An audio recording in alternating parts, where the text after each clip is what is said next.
Good morning, Miss Christie.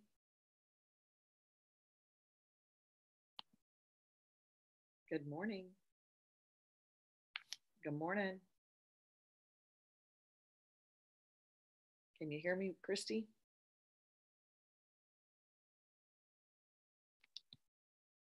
Good morning. Good morning. There you are. How are things? Oh, good. Just kind of weird. Do what? I said kind of weird. Yeah. Actually, It hasn't been, with one-on-ones, I can only imagine if you'd had to do a lot of group stuff, but one-on-ones have been really effective. We've had a good, it's been good. So awesome. Elmer's there. Hello, Elmer. Elmer, hi. He's connecting to audio, I guess, or he's muted. Here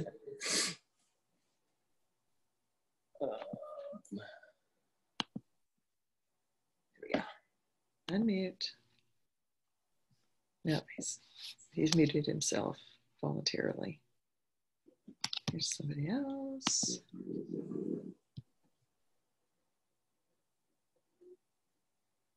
Oh. Hello. Good morning. Hello, Elmer. How are you? Hi, Liz. Good morning. I'm fine. How are you? Good morning. I am very well. Thank you. Okay. And there is who is that? Teresa? Can't tell.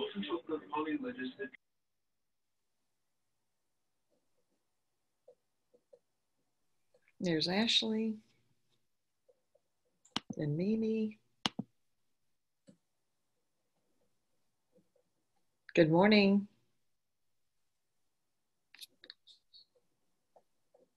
Good morning. Good morning, Liz. Morning. Good morning, Mimi. Good morning. Good morning. There's Matthew. Hey, Ashley. Morning. Whooping. Liz, is this going to be an hour session? Well, it'll be probably longer unless we zip through it pretty fast. So you just stay as long as you can, and we'll do the best we can to get through this stuff. So, sure. All right.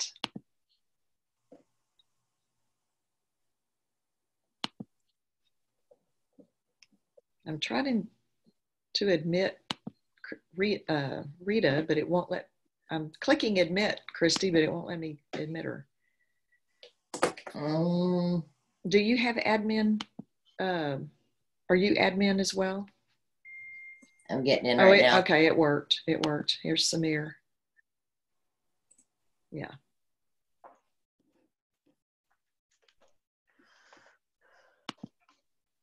All right.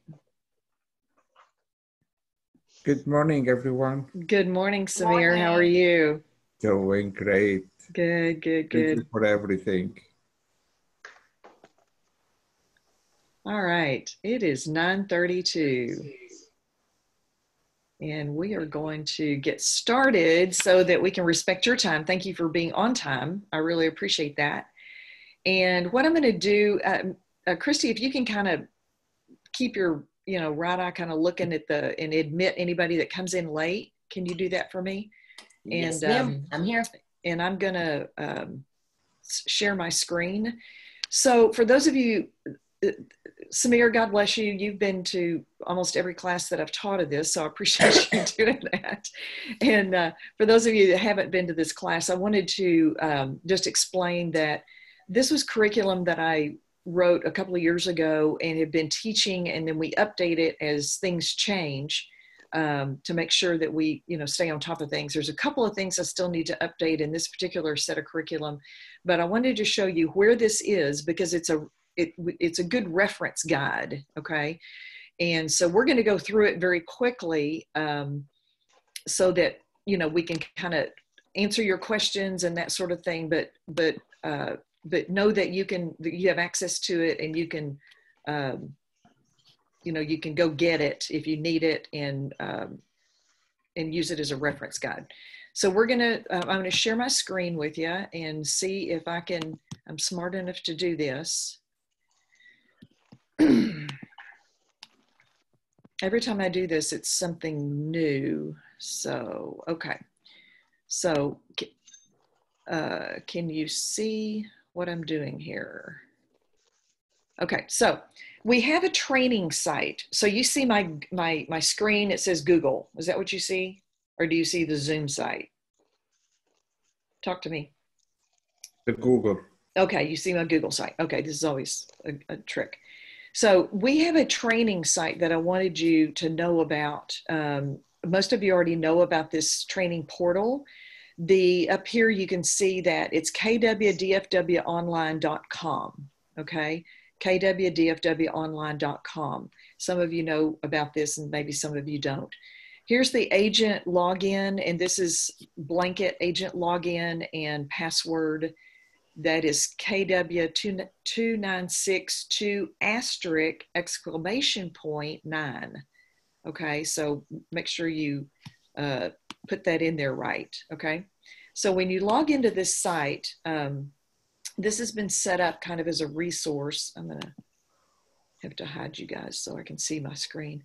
So we've got tabs across the top. These are some quick link if you want to get to the KW command training or the compliance checklist or technology or contract documents, you can click here. But up here, these are, there's drop-down menus here like contracts. Here's the 1 to 4 family, addendums, seller buyer representation. Most of these are videos. And I go through the listing presentation and I talk about not just what to put in the blank, but the conversation that you have with your seller as you explain the listing presentation. The same with the buyer presentation. It's about the conversation and how to present this. Here's leases. This is what we're going to go into in a minute. And then here's some other valuable forms. And so I encourage you to go in and kind of play around. This is a great resource right here. I want you to look at this because this is checklist contracts, forms you will need to write an offer. Here's an offer form. It's a tool that we've been using for some years. When it goes into pending, what do I do next? Some things like that. And then here's the leases, okay? Working with a landlord, what forms do I need? Of course, you're gonna get that in the curriculum as well. Working with a tenant. We're gonna go into leasing policy and procedures is what we're gonna use right now. And then this is the sample invoice. And I'll talk about that where you're gonna need this. But here's the tools for the leases. And then on the listings, you've got a bunch of checklists. What do I say to my seller on my weekly updates? What do I do when the property goes pending, after the property closes? And so there's other things here. Multiple offer worksheet. This is an Excel spreadsheet that if you have multiple offers you can put it in this worksheet and then present that to your seller rather than carry in 6 contracts. That's hard to manage. So you can kind of have a lateral comparative view of that. We can talk about the appraiser letter if you ever need to talk about that, because once a property goes under contract, if we're the listing agent, we need to help the appraiser, because a lot of times these appraisals are still, the appraisers are still struggling with it. So there may be upgrades and updates and new HVAC and a new roof and all that kind of stuff. That appraiser is not going to just be able to see with his eyes. So we want to help him by providing as much information as possible. And you can call me about that. And then upgrade features. This is kind of how these 3 different styles of upgrade features that we do. And then seller estimated closing costs. Okie doke. So we're going to go back to the lease section, and then we're going to open the leasing policy and procedures. And we're going to go through this. Now, please speak up. Speak up if you have any comments, if you have any questions. I don't see let me see if I can see the chat. Do I have a chat thing? I don't know if I have a chat thing. I don't know how to do that, Christy. If you want to put a chat thing up there, I can address that as well. I don't even know if we can do that here. I'll watch your chats for you. Okay, got it. So, all right. So this is the table of contents, and these are the topics that we're going to discuss. And then these are forms that I have included, and we're going to go over some of these forms because some of them are new within the last few years, and some of them are forms that maybe aren't being used that should be used. And this whole assistance animal thing has got, it's kind of a little slippery slope. So we're going to talk about that and go through some other things. So like I said, this is a curriculum you need to just hang on to. And the first thing we need to pay attention to is our fair housing laws. We cannot discriminate. Your landlord can try, he can discriminate, but we cannot, okay? And if you have a landlord that is making noises and comments and demands on you that you are not comfortable with, based on fair housing, and you have the conversation, hey, we cannot discriminate. I cannot discriminate. You and I cannot discriminate. We can't, even if he says, I don't want you to show, this house, I don't want to rent to those people, fill in the blank.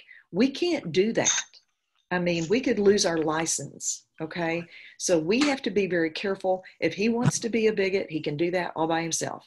And you have to make the decision whether you want to work with this guy or not, right? So anyway, so this is, don't mess around with this, okay? Because it is serious. Somebody could complain. It's going to create a storm. So you don't want to go there. So, all right.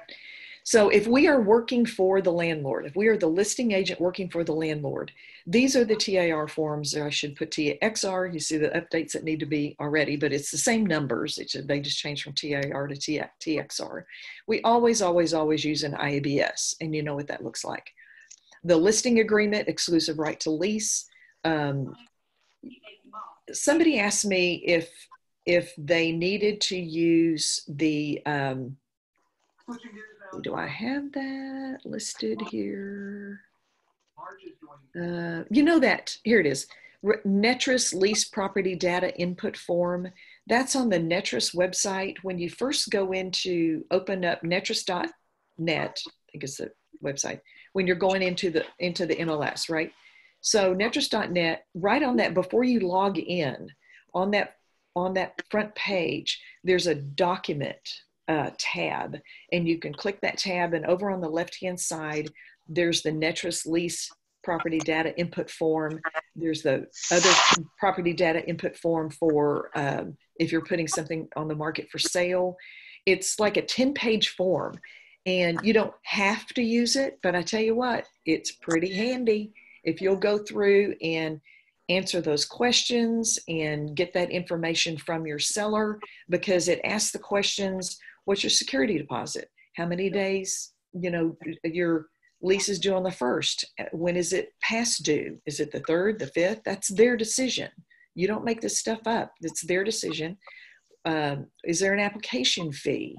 You need to charge an application fee if you're paying for the credit and background report, okay? If they're going to if they're going to pull the background and credit report, we'll talk about that later, then they can choose whether they charge an application fee. Are they going to allow pets? What's the deposit for that pet? Is it a one-time deposit? Is it a monthly deposit? Is it added onto the, see, there's all these questions that you need to have the conversation with your landlord. And if you go through this data input form, it will guide you in having those conversations, okay? And don't be lazy. Don't be lazy.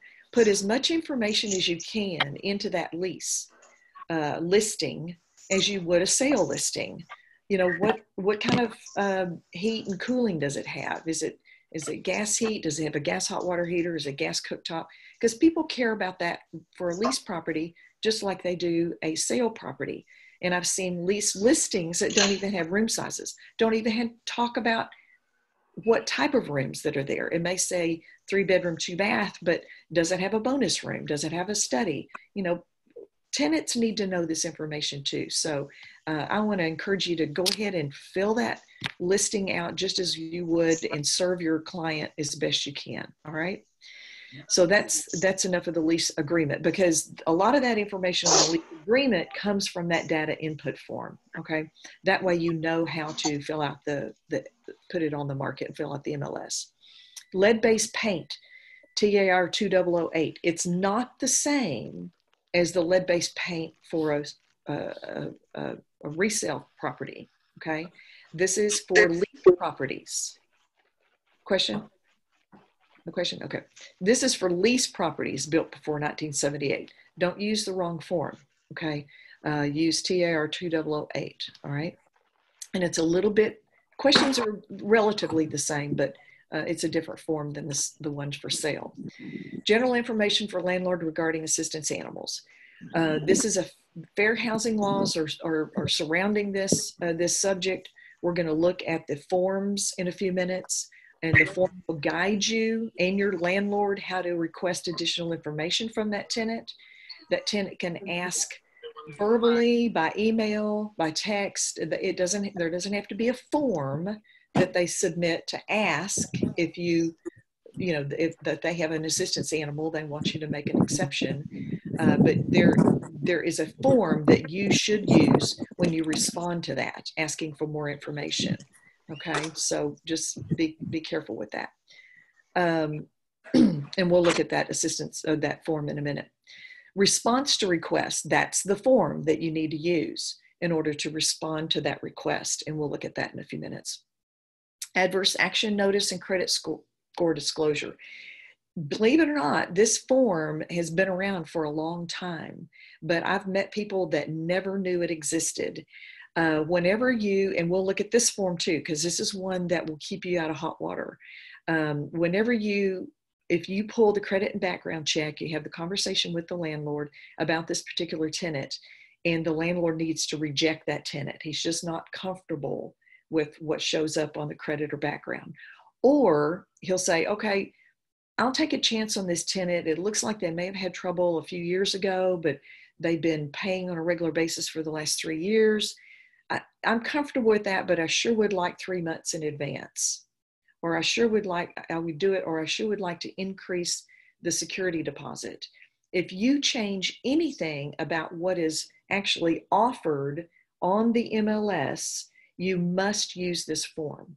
If you reject the tenant or if you change, that's why it says adverse action, not just rejection. And we'll talk about that when we look at the form, okay? The key box authorization.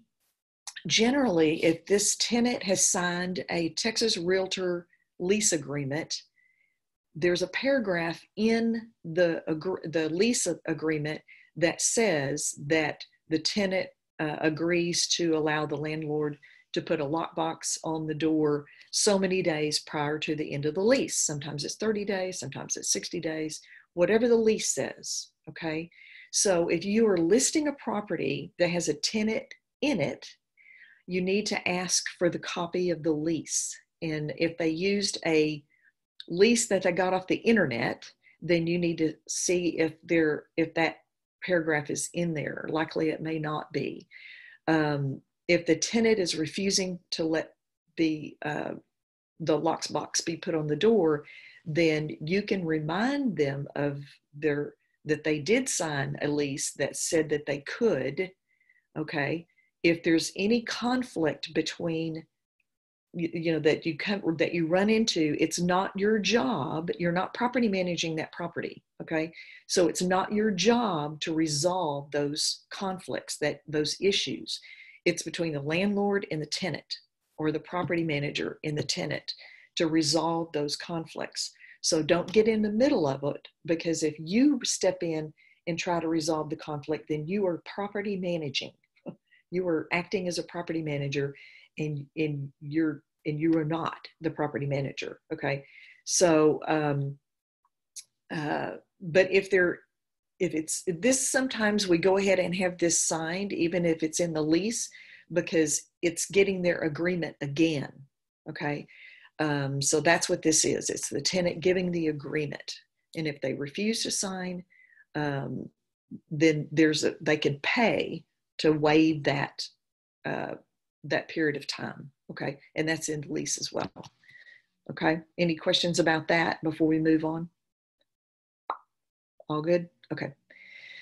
All right. Additional forms that you might use, and we'll go over these again. Tenant selection criteria agreement. There's a couple of different versions of this. I think there's the version that's in this document that's kind of generic. I think the version that's is a selection criteria in KWDFW online. I can't remember, but if it is, I think it's the more detailed one, if I'm not mistaken, or maybe that's in. Christy, can you tell me if that's posted somewhere? Or I'm looking it up. I'm looking it up right now. Okay, it may be. I don't know if it's in the or any of our templates on DocuSign. I think it's somewhere. The tenant selection criteria. The notice to real property owner. That's the agreement between you as the listing agent and the landlord that there is a tenant selection criteria that they determine, and you help them, do that and not violate fair housing. That's between you and your landlord, and it's a hold harmless. Also, it kind of reduces our liability because it reminds the landlord that it's their decision, that the tenant they choose is their decision. It's not our decision. Okay. And then the tenant selection criteria, there should be a couple of versions of that. We'll get it. It is not up on the resource page, but we can get it up there. Okay, perfect. Let me send you the latest version that goes into a little bit more detail. I'm not sure where I've got that, and I'm not sure if it's been posted somewhere. And the reason I went into a little bit more detail is because something came up, and I had a list or a agent that was representing a tenant that was, he was ready for a fight, and we'd rejected his tenant for good cause. Okay, and he was all over it. He was talking about fair housing, and we were discriminating and blah blah blah, which we weren't. So we went into a little bit more because the tenant selection criteria was a little vague. So we went into a little bit more detail on the next one, so that we would kind of avoid that. Okay. He threatened all kinds of stuff. It didn't happen, but it kind of gave us pause there for a minute. So we talked about the lease property data input form, okay, on Netras. CSS, it's now showing time instructions. They need instructions on setting the appointment and stuff, just as it is, okay. Important notices. It's the lease listing agent's responsibility to write the lease, okay? Don't allow or request anybody else to write the lease, okay? It's the listing agent's responsibility. You're the only one that has the information, okay, about the security deposit, number of days, blah, blah, blah. Okay, so write the lease. There should be no verbal agreements. If the tenant asks if they can repaint the master bedroom, and the landlord agrees, put that in the lease. Put it in the lease, and there's a paragraph for that, okay? Because after the lease is signed, if it's not in the lease, the landlord can say, you know what, I don't want you to do that. Either you hire a professional to repaint it, or you're just going to have to live with it. So they've changed their mind, and you don't have it in writing that he gave them permission to do that, and now you've got conflict right up front. Or maybe the tenant asked him to fix the fence or make some other repair, and the landlord goes, yeah, I'll do that. But then after the lease is signed, he decides he doesn't want to, or it's going to be more expensive than he thought it would be. So he's changed his mind. But if it's in writing, you can help enforce that. Make sense? Everything has to be in writing. And then, of course, you know how to go through the compliance and get you paid, all that stuff. All right. The lease contract. I really, really, really recommend that you have some type of a closing or some type of a get together. Ideal, it could be at the property to get the tenant and the landlord together. Okay. I have leased property. I have been a lease listing agent. If you talk to the landlord, y'all make a decision to put this tenant in the property, and then 3 months from now, the tenant stops paying their rent, that tenant and landlord never met, They don't have a relationship. Who do you think that landlord's going to call? He's going to call you. Okay. So, but if they've talked, they've built a relationship, once that lease is signed and that tenant moves in, you're out of it. I mean, you're done. You're not going to negotiate with that tenant anymore because you don't property manage, right? That's another property management function, and we don't do that. So get that tenant and landlord together, meet them at the house, let the landlord show the tenant around and show them how to program the security system, or sprinkler system or whatever, and let them meet, sign the lease, exchange keys, whatever you need to do. Okay. But that needs to happen. Okay. So right in the middle of this, agents may not accept checks made out directly to the agent. The commission check needs to be made out to Keller Williams DFW Preferred. I'm sure all of you know that. Security deposits must be made out to the landlord. Don't use a security deposit to pay the commission. That's not where that comes from. The first month's rent is what pays the commission. And if there's any pet deposit, any kind of deposit goes directly to the landlord. Okay. If the lease commences mid-month, like if they move in, we had tenants move in on February 21st. So they paid February 21st through the end of the month, and then for March. So you can collect the prorated rent, and then the March rent is due on the 1st. Or you can have them pay a full month's rent and then prorate the last part of March. However you want to do that. That's between you and the landlord and the tenant, or what the landlord and the tenant agree on. Make sense? And the commission check, of course. And of course, the commission checks are to be written to the listing broker. Again, check with Karen, and ask the landlord when he writes that check to put the property address on it. I can't tell you how many times a check will arrive in Karen's mailbox for $653, and she doesn't have a clue where it came from, what it belongs to. She's assuming it's a lease, but she doesn't know where it comes from. So put a property address, ask the landlord to put a property address on it. That way she can track it back. Okay. And make sure that you get your check. You can require that the broker pay certified funds if you want to. The tenant needs to pay certified funds. I really recommend the tenant paying certified funds, because first, rattle out of the box, if a check bounces, that's not a good place to start that tenant landlord relationship. Okay. That's an opinion, but that's my opinion, that you need to collect that security deposit and all that kind of stuff as certified funds.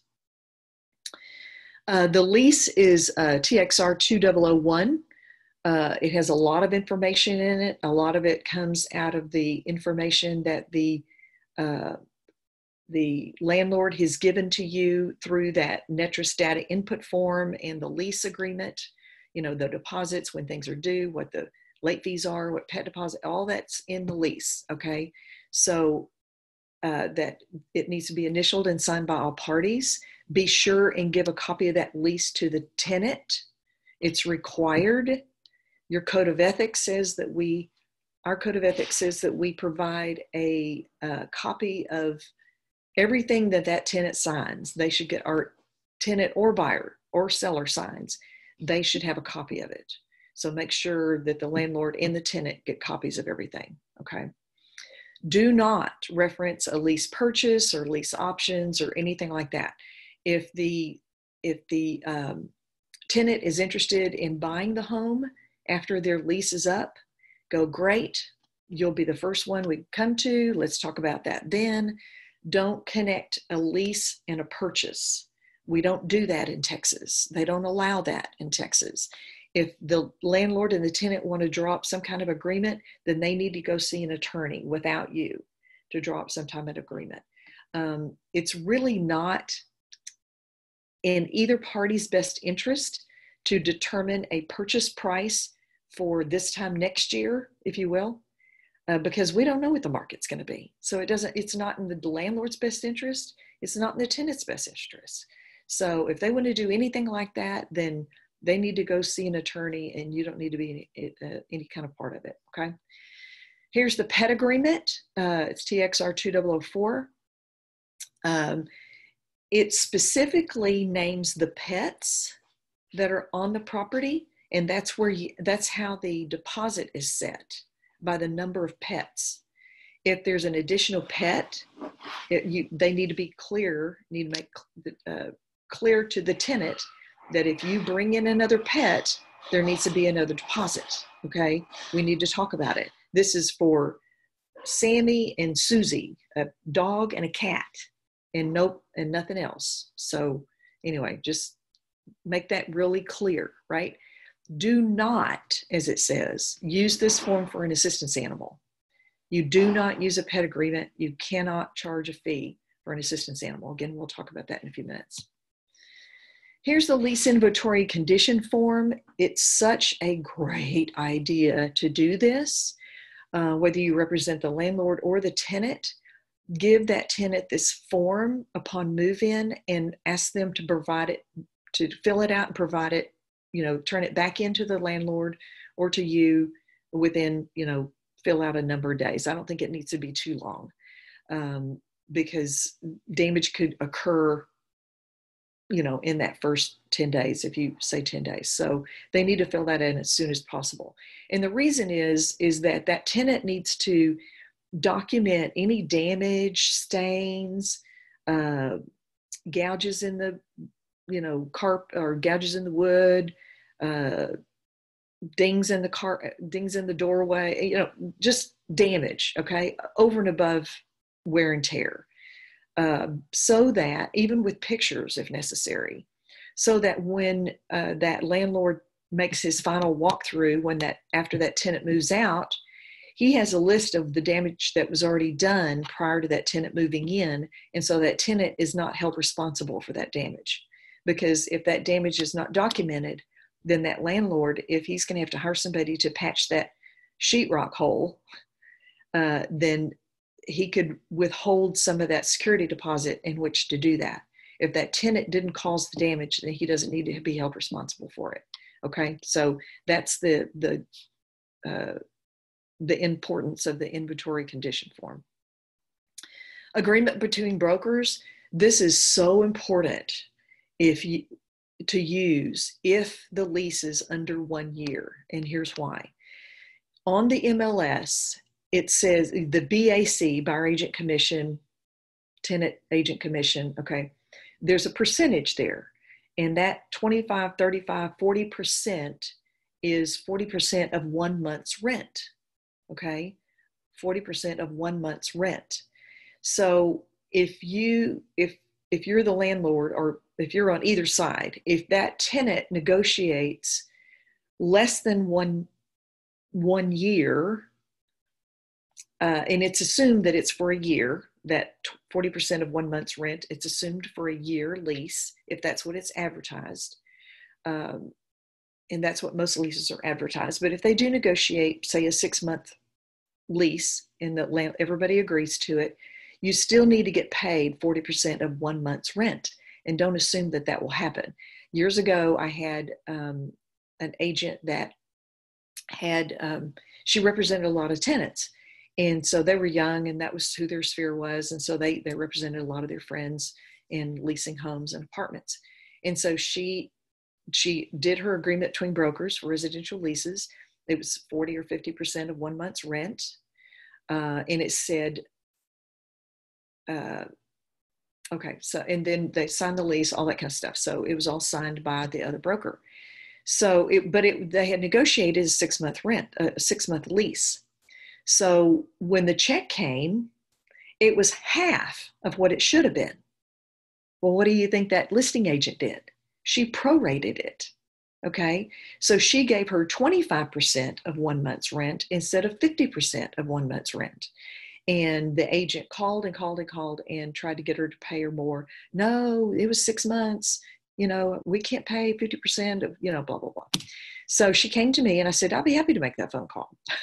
So I picked up the phone and I called the broker, and I had just a real nice broker to broker conversation and explained what the situation was. And I said, and an agreement between brokers, what the agreement between brokers says that the tenant's agent is to be paid 50% of 1 month's rent.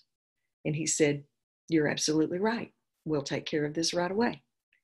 And he said, just so you know, that's more than we collected from the landlord.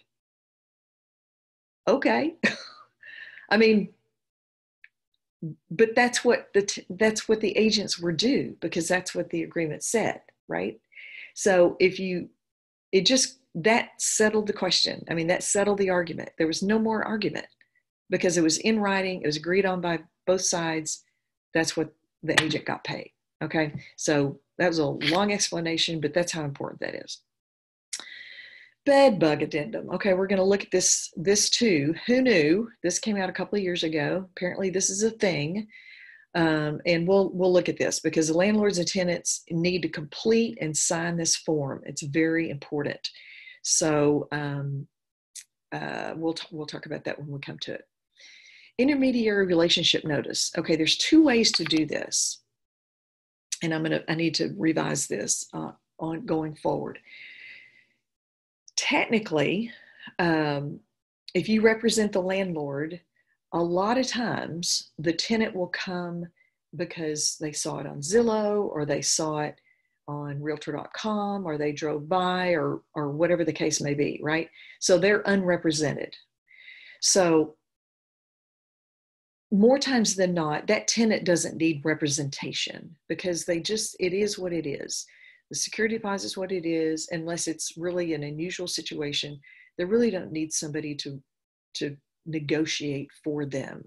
It just is what it is because the details are all lined out in the listing agreement and in the MLS, and it is what it is. So they can remain an unrepresented tenant.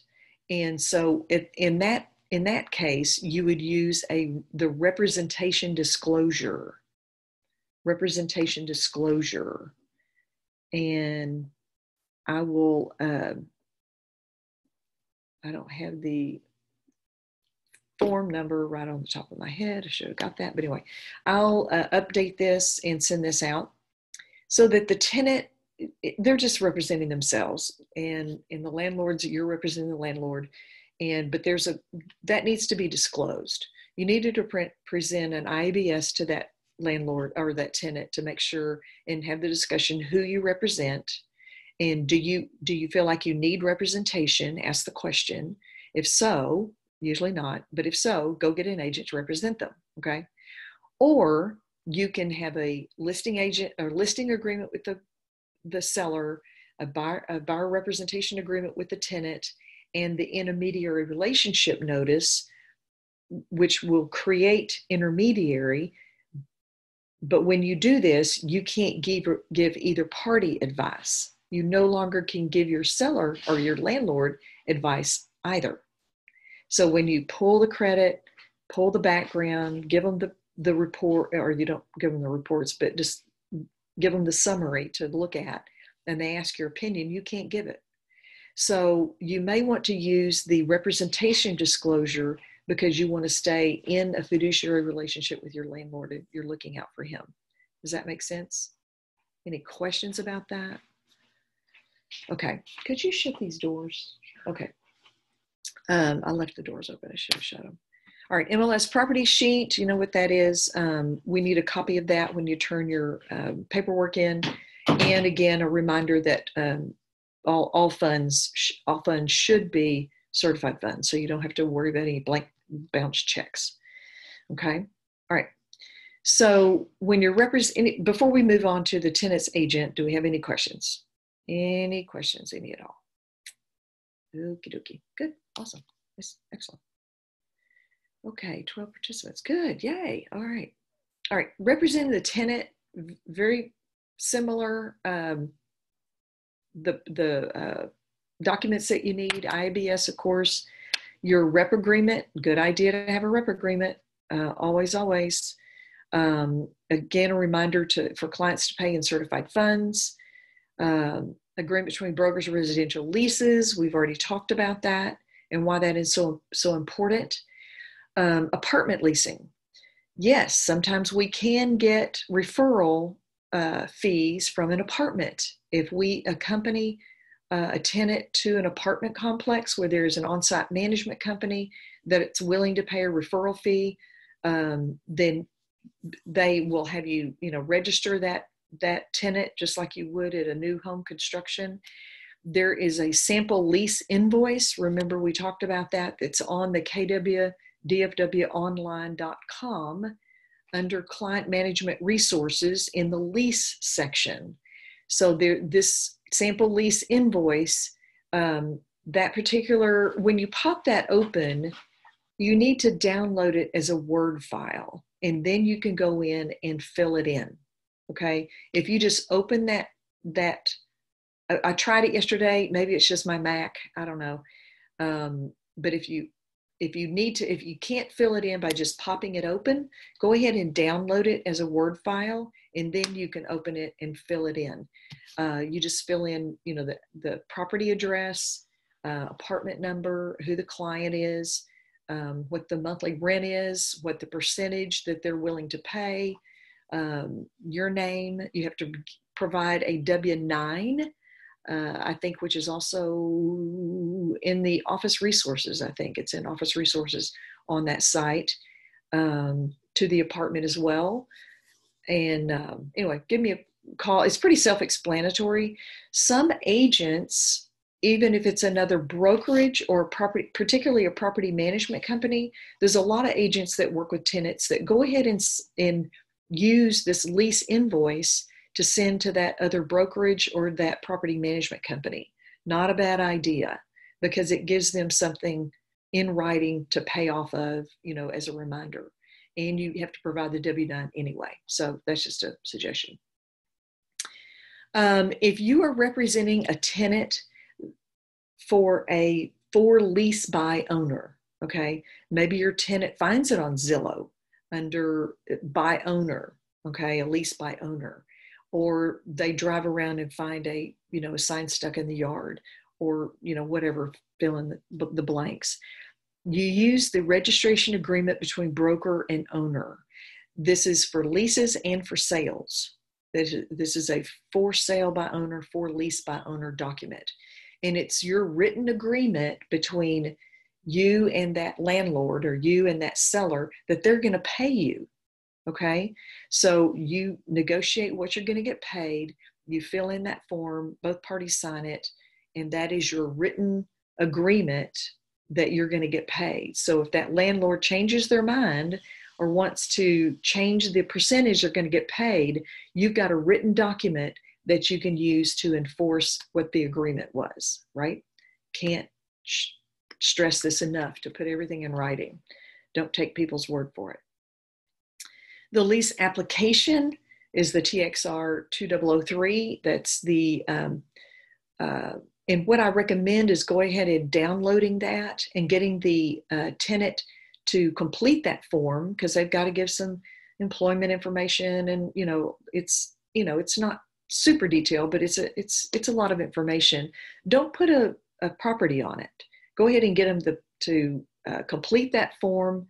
It's 4 pages, and then make some copies of it, few copies, so that when they find the lease property that they want, you can fill in the lease, the property address, and send over to the listing agent quickly.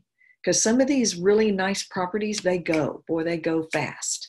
And so you don't want to wait 2 days for the applicant to get around to completing the application, right? So you have a couple of copies of it. This says get a photocopy of their driver's license or government photo ID. Ask the listing agent, because a lot of times if they're using Landlord Station or My Smart Move, or even the new Metrotex one, and we'll look at that in a minute. We'll look at 3 different sources of background and criminal and credit checks. I don't think any of those need a driver's license anymore. So ask the listing agent if they need a driver's license, if they don't. And we'll talk about that a little bit more later. All adults over 18 years of age must complete an application, even if they're not responsible for paying the rent, even if their income is not included in paying the rent. This is about the background check, okay? If you've got 18, 19, 20-year-old college kids living with you, still, background checks are still required. You want to know, your landlord wants to know, they need to know who's living in that house, okay? And you must protect this document because of the personal information in it. When you get done with all of the rigmarole, you get that tenant in the property, I would shred that application. I wouldn't even want to be responsible for that information, okay? Because if that tenant comes back to you, you're going to have updated information anyway, okay? So when representing the tenant, ask the listing agent for the tenant selection criteria. Does the landlord have criteria that they're going to evaluate the tenant? Avoid wasting the application fee if you know your applicant is not going to fulfill that selection criteria. Some landlords want a certain number of years on the job. Some landlords want a certain credit score. They may be looking for 3 times the rent, which is kind of typical.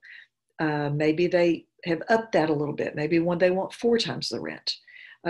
So you need to know, your tenant needs to know what the landlord is requiring so that you can answer that question for them. Okay, I've got a chat. Is it usually 1 month's lease for listing agent, BAC, and BAC for the other agent is a percentage of the lease? When you put it on the good question, Elmer, when you put it on the MLS, BAC is what you're offering. You are the listing you're representing the listing brokerage, okay? If you're collecting 100% of 1 month's lease from the landlord and you're offering 40% to the tenant's agent, that 40% is what you put on the MLS. It's what you're offering to pay the tenant's agent, not the full. Just like a listing agreement. If you're collecting 6% and you're offering the buyer's agent 3%, you put 3% on the MLS. Does that answer your question? Okay, good question. Thank you. Thank you. Yes, thank you for asking. Definitely thank you for asking. Okay, any question about any of that? Okay. Tenant selection criteria. All right. Request make-ready repairs. We talked about that in writing before the lease is signed and even before running the credit and background check. It's actually in the application. There's a paragraph, I think on page 2, or maybe 3, that says the tenant is accepting the property as is except for the following. And then there's some lines there. That's if they'll fix the fence, if they'll let you repaint the master bedroom, fill in the blank. Whatever the tenant's asking the landlord to do, agreeing to, that put it in the application. It needs then be put in the lease. And if they don't want to do it, so you've turned in your application, they see that, make sure the listing agent makes note of that. Hey, be sure and look in section whatever. The tenant's asking if they can repaint the master bedroom. Please make sure you ask that question from the landlord. Bring it to their attention. Get it in writing and agreed upon before they run the background check.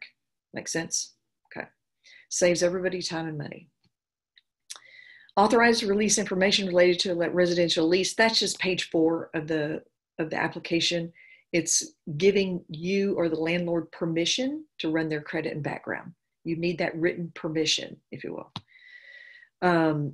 Special note, the Social Security number of the applicant is for requesting credit and background report. If you don't need, as the listing agent, And as the tenant agent asks the question, do you need their social security number, or do they input it when they get the email from the system to make out, to fill in? We'll talk about that later. Don't even collect it. Don't collect it if you don't have to have it. Okay. And then there's a generic privacy policy that we use. We're supposed to send that. That is a requirement of the property code, and not very many people do that. Okay. Credit and background reports. Anything before we move forward to the next section? Okay, good. All right. If you represent the tenant, you must provide the listing agent or the apartment complex manager or property manager or whatever a completed copy of the lease application if that's how they're collecting applications. A lot of property management companies have online. You'll probably see instructions and private remarks on the MLS to go online to fill out the application, which is fine. Generally, when they do that, the applicant will then provide that sensitive information, the social security number, driver's license, that sort of thing. So you don't have to collect that, okay? It's better if you don't have to. And also sometimes, and we'll talk about this in a minute too, that's where they collect the fee. The tenant can actually pay their fee online, so you don't have to collect a check, but that depends on what service that you use. All right. If you represent the property owner, all agents must use an approved vendor for retrieving credit and background checks. There is a plethora of choices, but just make sure that they're good, reputable. They're going to give you the type of reports that you need with the details that you need in order to help the landlord make good decisions on choosing a tenant, okay? Always recommend using the full service report that provides the maximum information about the applicant. It also includes credit history, criminal background, employment, previous address history, bankruptcy, eviction, that kind of stuff. Things that you need to know, things that the landlord needs to know. They may have great income. They may have been on the job 3 to 5 years, but if they have a history of charge-offs, of late payments, that sort of thing, they may be able to pay. They may make good money, but they just have really bad habits of paying their rent late, of paying their bills late. Do you really want your landlord to get into a relationship with somebody like that? I don't think so. So just be careful with that, If the tenant is a foreign person, and a lot of times this is happening because there's companies that are sending people from Europe, people from Middle East, Asia over here, South America up here to work. They may have a work visa and they're going to be here for 2 or 3 years. Those people have no credit in the US. They have no background in the US. There is a supplemental rental application for non-US citizens that the National Apartment Association has created that can be used. You can ask permission from the listing agent to check with the landlord and explain the situation, that this person is from Germany. They work for a German company who also has companies here in the US, and they're over here on special assignment for 3 years. That company can probably give you a letter that's saying, this person works for us. They've been in our employment for 8 years.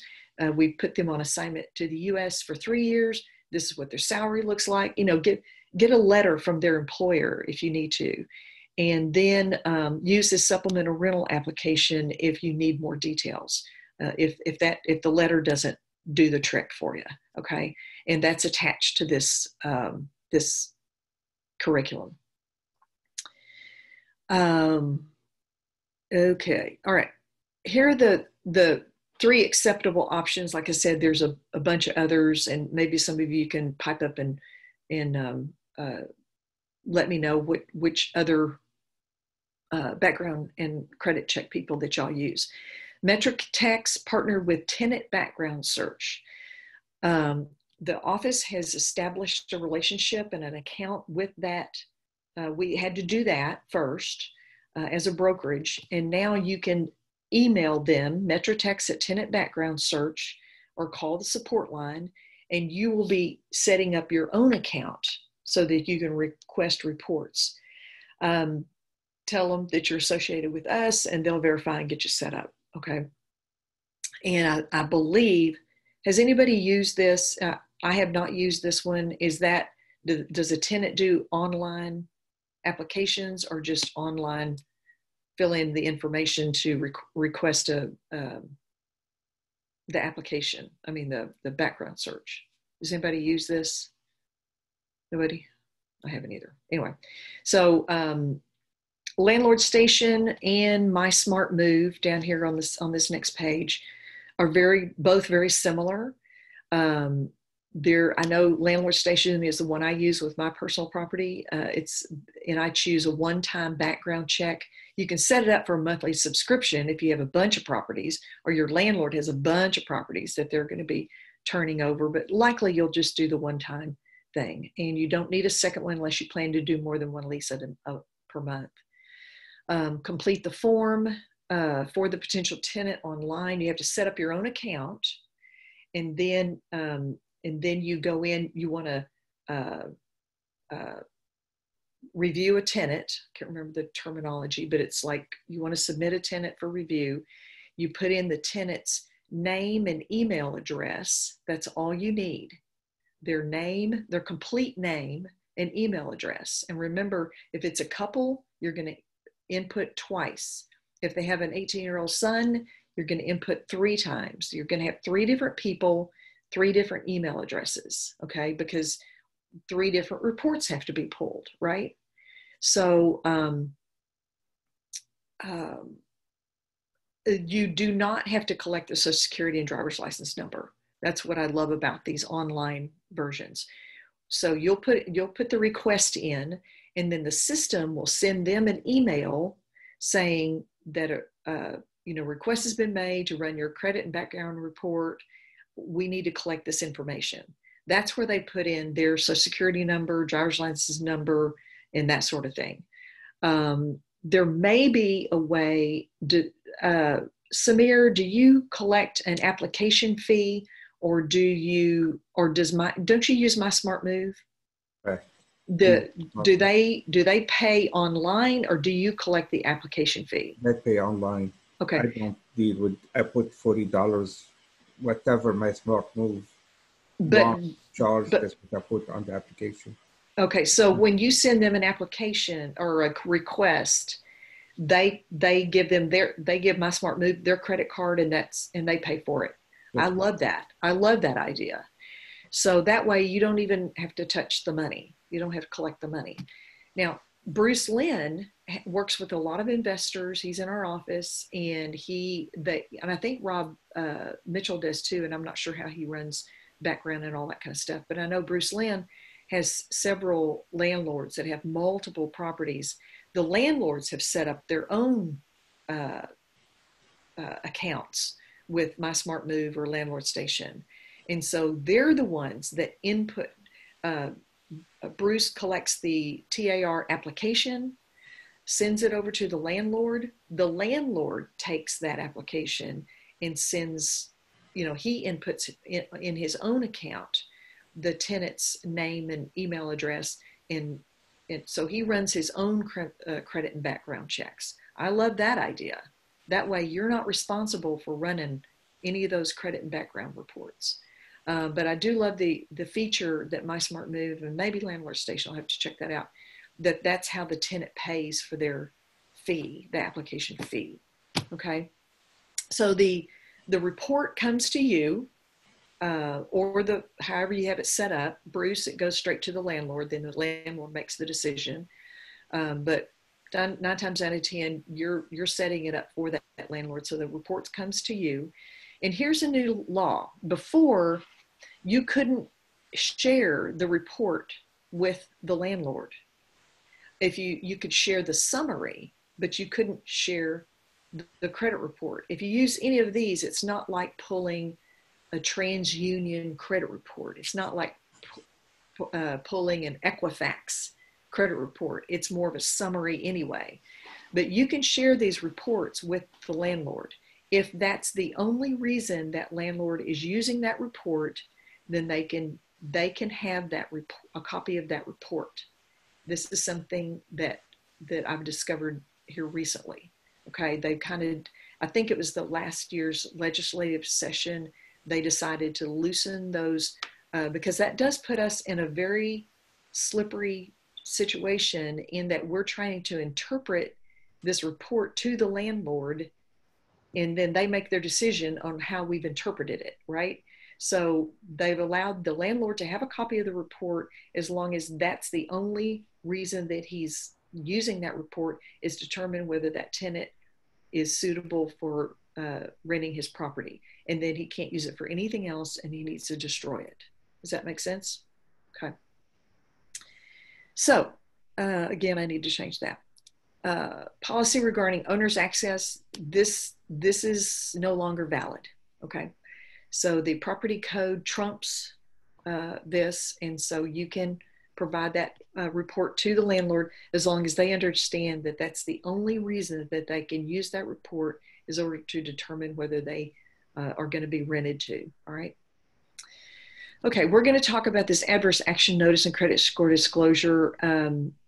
Again, if the owner has determined that the applicant is denied or is going to change the terms somewhat, then if you get an email from the listing agent that says the landlord's denied the application, you can ask, would you please use TXR 2212 to send the tenant written notice of the adverse action that the landlord has taken. They need to do that.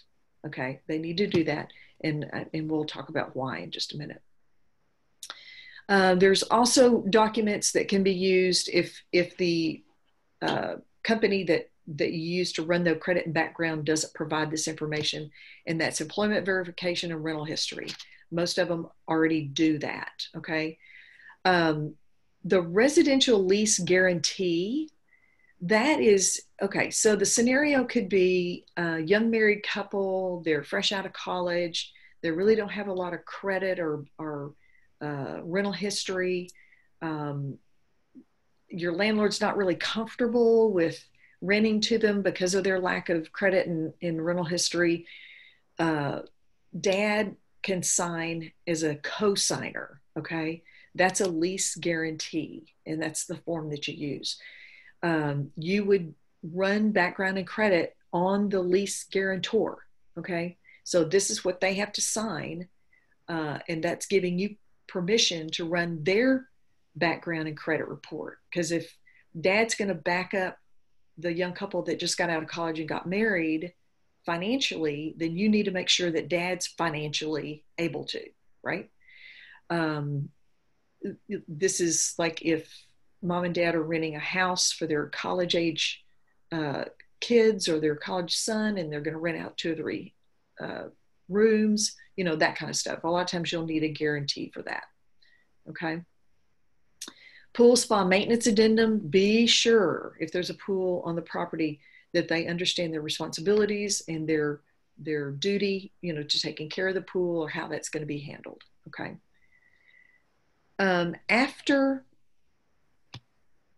Okay, Bob Watkins, I don't know what that says, hold on.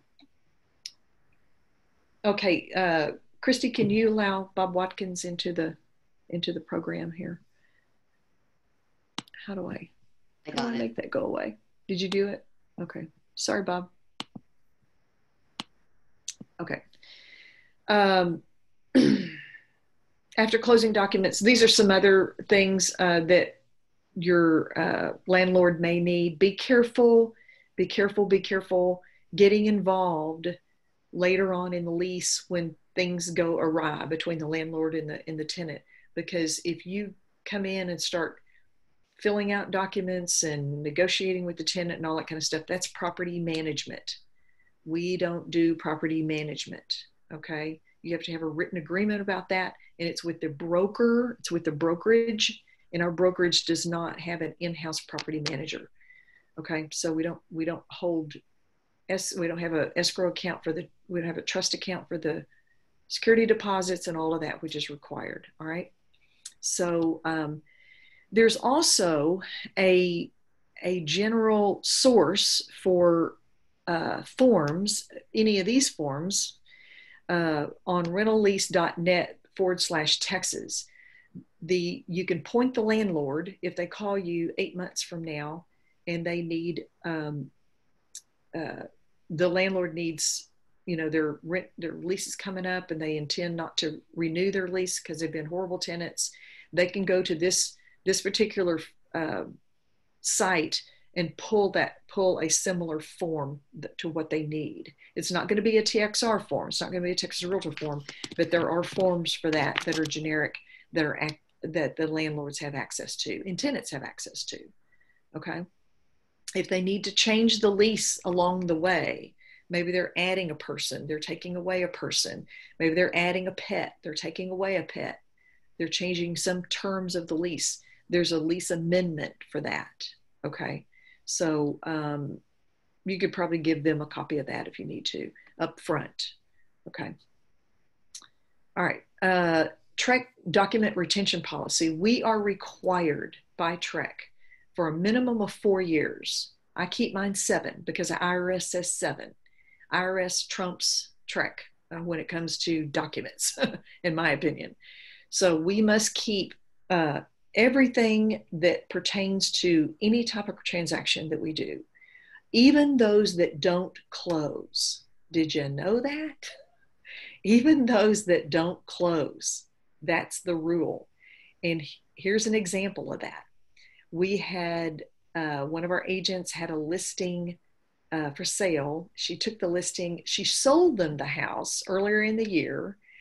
Husband and wife decided to get a divorce. Actually, the husband decided to leave.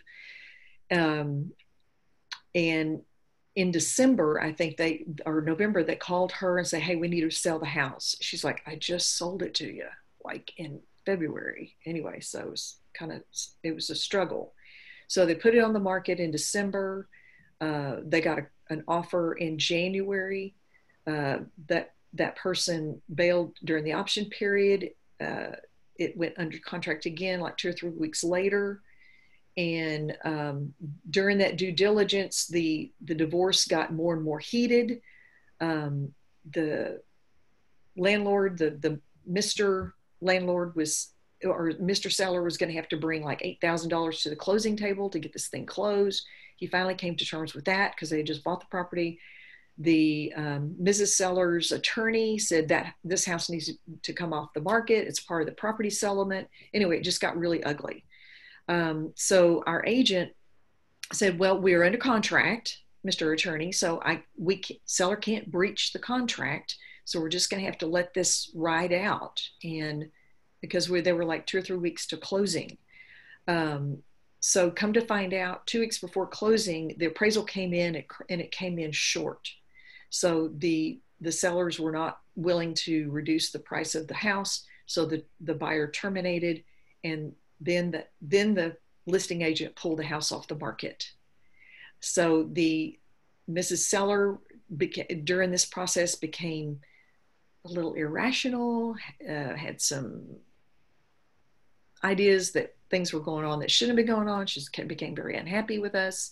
So she filed a TREC complaint. And she filed it in May. In July, I got a letter from TREC.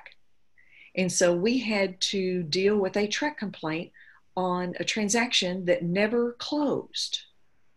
So the agent had to resurrect all those forms, and we had to put our answer together and to put our response together. We won, of course, but that's an example of why you need to keep everything. And a lot of her defense, a lot of information, a lot of the communication was by text with this woman and man. So she had to print all those texts and so that she could show what the conversations were like, and that they didn't go the way that woman said that they did, and things didn't happen the way that woman said they did. And so a lot of her defense were her texts.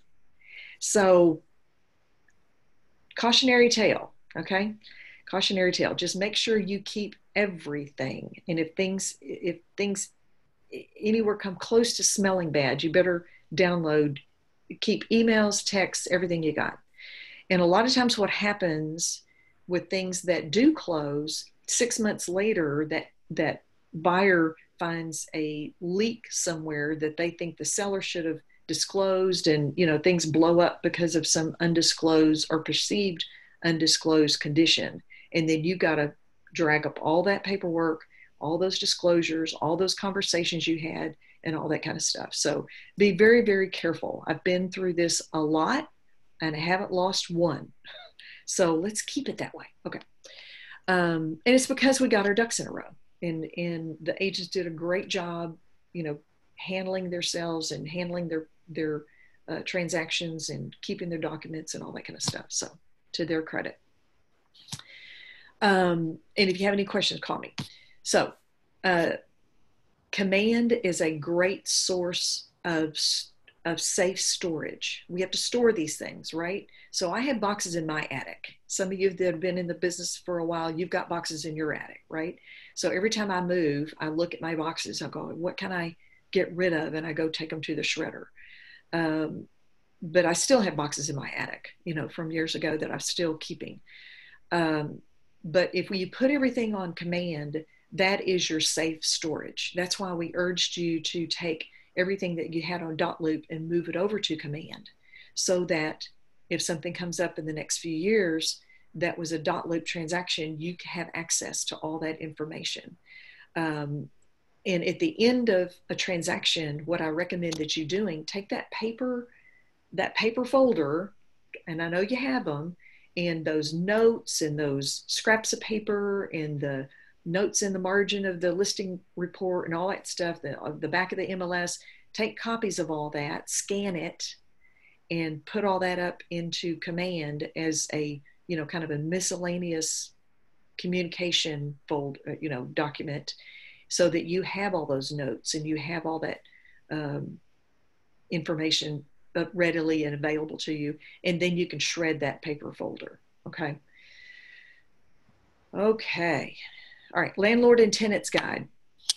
This is a super valuable tool that explains in everyday language the Texas Property Code. It is written for landlords and tenants. Okay. It's a handy guide for you as well, but it's written primarily for landlords and tenants so that they know what their rights are.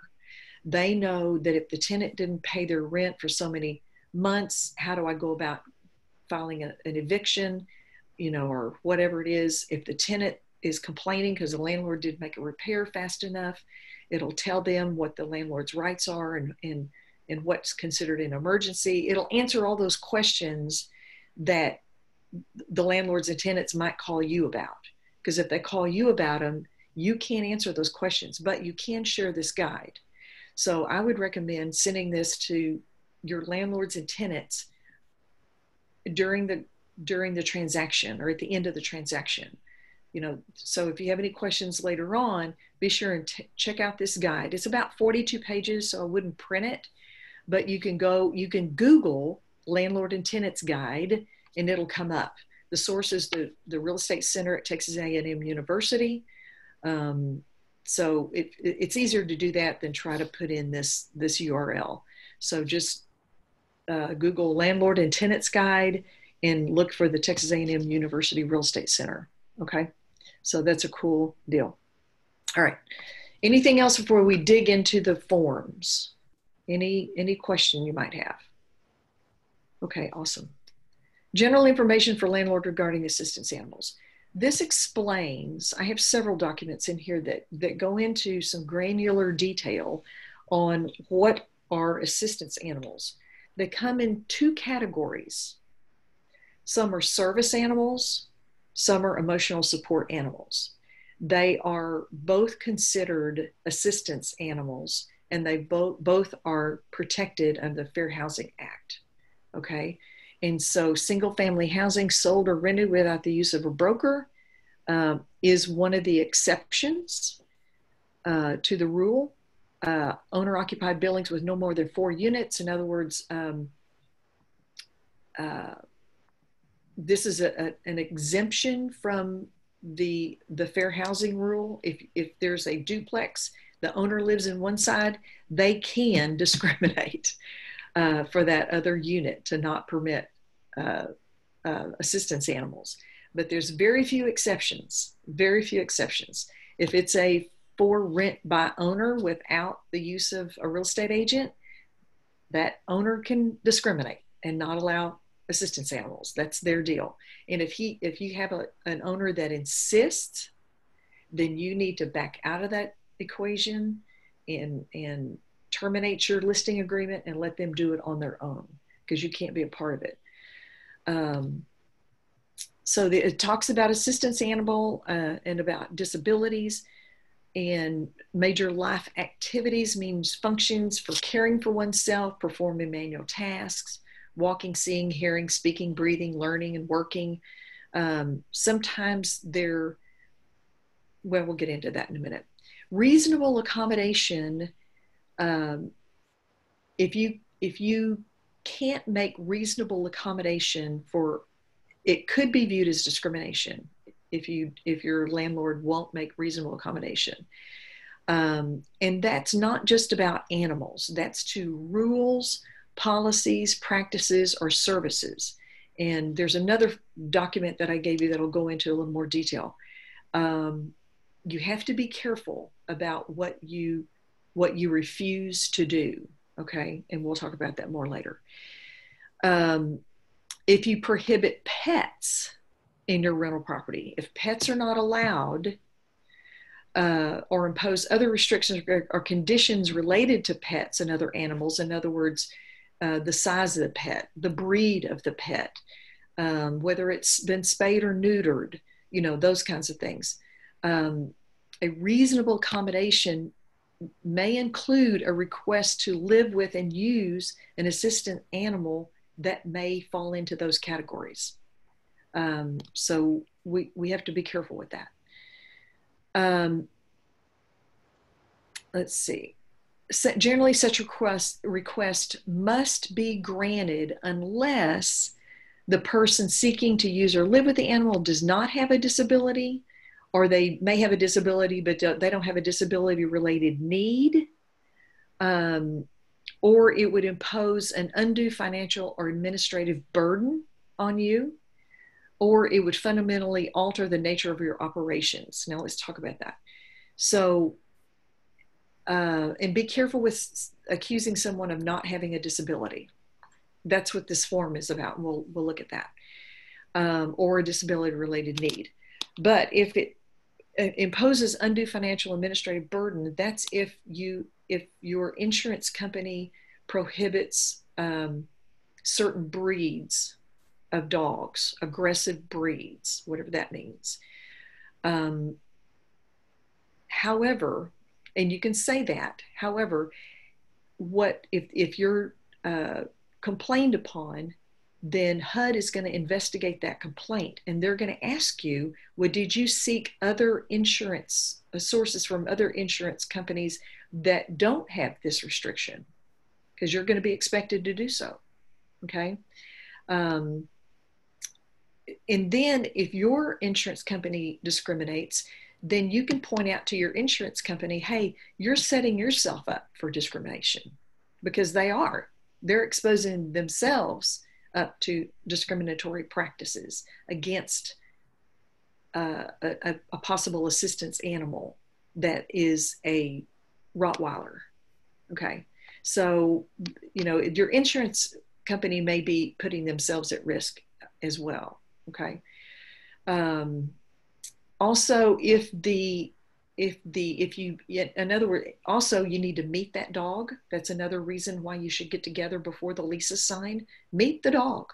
Okay. And if he's wild and crazy, puppy, then if he's going to cause substantial physical damage to the property, or to the property of others that can't be reduced or eliminated by another reasonable combination, if it's going to create problems, then you could challenge it.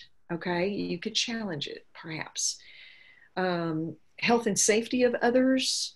If he's aggressive, if you're around the dog and he's aggressive towards you, you can kind of assume that he's going to be aggressive towards others, and that could put you at risk if somebody comes on the property and that aggressive dog that you have permitted to be there gets, and he attacks them and, all that kind of stuff. So that's a liability that you may not want to take. So, but you have to be real careful with all that. Requesting additional information. This form is information for you and your landlord. Okay, so be sure you share this with your landlord up front before you start taking applications, just so you prepared him for the possibility. Anyway, so they can say what you can and can't do on this. Reliable documentation may be verified. May include verification from a doctor, other medical professional, peer support group, reliable third party. The documentation is sufficient if it establishes that the person has a disability and the animal will provide some type of disability related assistance. You can't ask to provide access to medical records or medical providers, or provide detailed or extensive information or documentation of their physical or mental impairments. You can't ask about the medical side of that, only about their disability related need. Okay. Pet deposits or other fees, you may not charge any kind of deposit or any other type of fees. Okay. However, if this dog creates, if he does damages, if he chews the door frame, or he chews the windowsills, or tears up the screens if he's put outside and doesn't like it, or whatever, the tenant is responsible for the damage that pet causes. Okay, so don't think that you're just on the hook for everything, because they are responsible for their behavior, that pet's behavior. Here it talks about breed, size, and weight do not apply to assistance animals. Here it is: a decision that the assistance animal poses a direct threat or harm to others or would cause substantial damage to the property of others must be based on that animal's actual conduct and not simply on fear about what's going to happen or evidence of harm or damage other animals have created, have caused. Maybe you've had a Rottweiler in the past and they caused damage. This particular Rottweiler that they're requesting as a special assistance animal, you can't judge it by some other animal's past, right? So you have to be careful with that. And then this goes on to talk about the insurance company, that they need to be careful as well. Okay, and this is just between you and your landlord. Okay, and I'm just going to say this because I don't think I've had the opportunity to say it in this class. When you see broker's printed name, that's not my name. It's the brokerage, Keller Williams DFW Preferred, KW DFW Preferred. Whenever you see broker's printed name, think brokerage. Okay, because our license is held by a licensed brokerage, an entity, and so this is the entity, and then this is your signature. Okay, now here's the form that we use if the tenant has requested consideration of an assistance animal. So you send this, you fill this out, and you send it back to them, to the applicant, the tenant, from the landlord concerning the property addresses. A describes the current pet restrictions, what your landlord told you at the time of listing, what that current pet allowance or non-allowance is. landlord prohibits all pets. Some landlords don't want pets. No pets. That's you check that box. That is your current restriction on pets. Okay. Or the landlord allows only the following pets.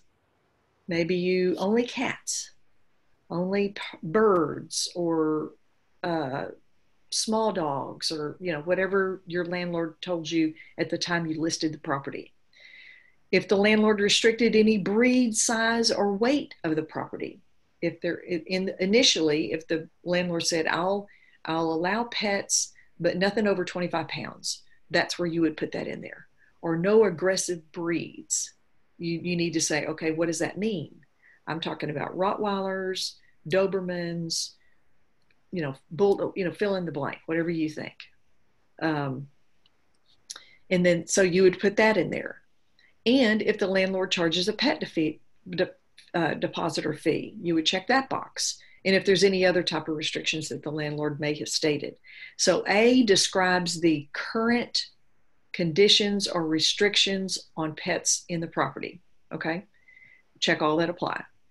Then B just acknowledges that the tenant has requested landlord to modify or provide an exception to those restrictions. C just explains that either your disability or the disability related need is not readily apparent or known. It just says that if it's not, then the landlord may request you submit reliable documentation. And then D is the landlord will evaluate your request in accordance with fair housing laws and will respond. Okay, so your landlord signs this, or this is for a property manager. Give instructions to the tenant agent for the landlord is requesting additional information, and please fill out this box. Okay, this box is for the tenant to complete. The name of the pet, the type, the breed, the color, weight, age, gender, if it's been neutered or spayed, if it's current on its shots, has it been declawed if it's cat, or if it has any kind of a bite history, any kind of violent history. Okay, your landlord has a right to ask these questions only. Okay, and then that tenant would sign it and send it back to the landlord. So here's another pretty long explanation so that it's helping you and your landlord stay safe. This is a slippery kind of situation here. So you need to make sure, and your landlord needs to make sure that you're responding appropriately so that you don't get any discriminatory charges against you. So it goes on into detail what's being discussed.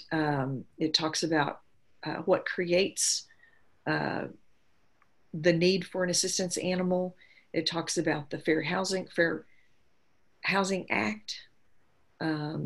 It talks about reliable documentation. Can be from any reliable third party. Its documentation is reviewed on a case basis. Okay, watch this. Reliable documentation could be in the form of peer group, caseworker, doctor, or therapist. Okay, we talked about that. Conversely, a letter purchased online, like one from a telemedicine call, is generally not considered reliable documentation. I've been told for $20, you can get a certificate of need from some teledoc in California. Okay, so that may not be considered reliable information, so if that's what you get, then you can dig a little deeper. This isn't quite what we need. We need something different, so just because they come up with some certificate that get photoshopped and created themselves or got from a teledoc in California for $20 does not make it all right. Okay. If fair housing providers like landlords and property managers are required to provide reasonable accommodation when their tenant requests a reasonable accommodation. But there has to be a connection between the requested accommodation and the disability. Okay. And then reasonable accommodation may pertain to an animal, but it also may be something different. This is talking about how the request can be made, and who can make that request on behalf of that person. And then this is just mentioning that the ADA is different than fair housing. ADA applies to commercial buildings, commercial access. That means that's where you have to have ramps. That's where you have to have your doorknobs low and your light fixtures low, where you may need grab bars in the bathrooms, handicap stalls in public restrooms. That's ADA, okay? Fair housing is single family homes, or not just, but it's private property, rental properties, okay? Then it talks about the assistance animal, the difference between assistance and service. So go ahead and familiarize with that. What type of animal can be assistance animal?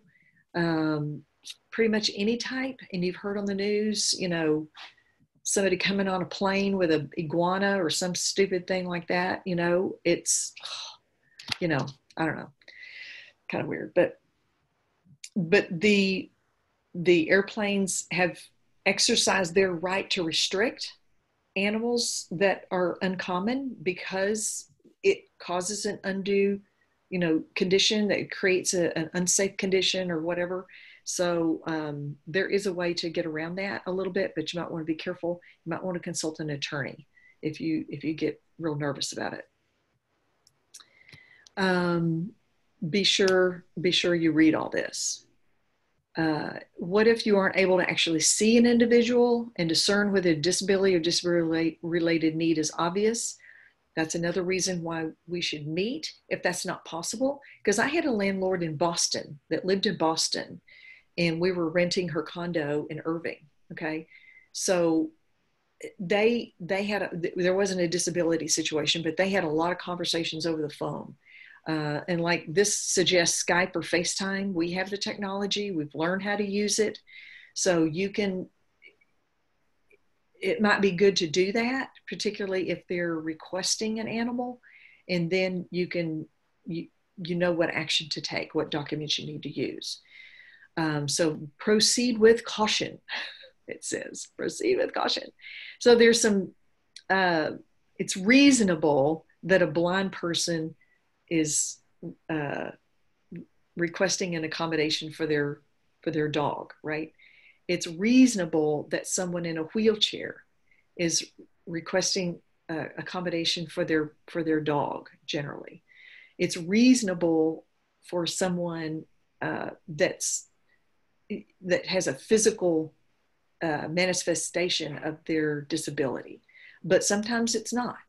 I tell the story that one time I was teaching this class, and it was for Metrotex, and someone piped up. She said, I experienced that. It was the weirdest thing. She said, she was up in the office.